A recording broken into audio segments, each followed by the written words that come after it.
What others think about you is none of your business. You have to believe in yourself when no one else does.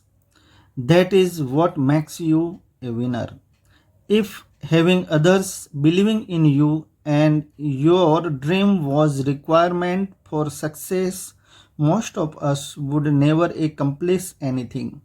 You need to base your decisions about what you want to do on your goals and desires, not the goals, desires, opinions, and judgments of your parents, friends, spouse, children, and co workers.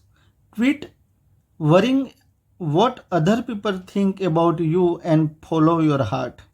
I like Dr. Daniel Amen's 18/40/60 rule. When you are 18, you worry about what everybody is thinking of you. When you are 40, you do not give a darn what anybody think of you.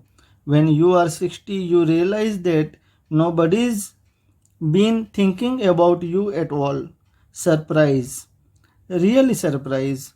Most of the time, nobody's thinking about you at all.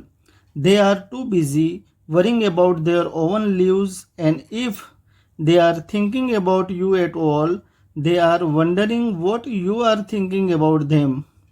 People think about themselves, not you. Think about it. All the time, you are wasting worrying about what other people think about your ideas, your goal, your clothes, your hair, and your home could all be better spent on thinking about and doing the thing that will achieve your goals.